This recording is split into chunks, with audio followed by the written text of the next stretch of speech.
Wayne State Athletics here with head coach of the women's basketball team, Carrie Lohr. Just first, give me your thoughts going into this season. I mean, I'm really excited for the season to start. I think, we've had a scrimmage. We have another scrimmage coming up. I think we're getting anxious to play other people. I certainly think we have a lot of work to do. But overall, the preseason has been solid, and we've been fortunate to remain healthy. So we're off to a fairly good start. So going into year 15 here at Wayne State, so how have you been able to build and sustain a winning culture in your tenure here? I just think that it really comes down to recruiting and who you recruit and recruiting the student athlete that really fits Wayne State. And I think that we are known to recruit high achievers in the classroom.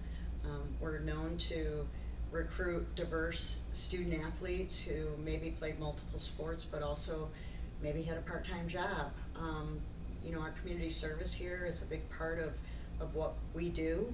And that filters down from the NCAA Division II vision and mission, and high academic standard kids, community-driven, service-driven kids, and then you throw in the basketball piece. So, I've really kind of just maintained that throughout my time here, and I just think that those driven athletes in the classroom often can translate that over onto the court, and so I do think that it starts with recruiting.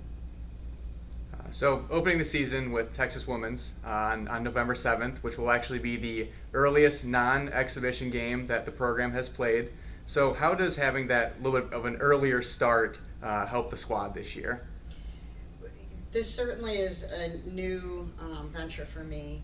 I was a little hesitant on scheduling it because it is such a long season. But I also know that the teams that are competing in those final rounds at the end of the year are the teams that have gotten out and played early. So we'll see if it works for us. We're definitely going to see some of the toughest teams in the country, really. Texas Women's University is coming off a 32-2 season, and we're excited to go, and I think that will be a good gauge on where we're at and kind of how we, not only from the GLIAC perspective, but from the Midwest region perspective, match up to some of those teams in the South. So you're returning 3 starters from a season ago, Taylor Thompson, Gabby Lechka, and McKenna Ferguson. So how impactful is it to return not only multiple starters, but players that had major roles in last year's run to the NCAA tournament, field of 32? I'm counting on those 3 to be leaders for us on and off the court, and absolutely it's a plus for us to have 3 in the lineup that are experienced. But I also know that the league is incredibly competitive.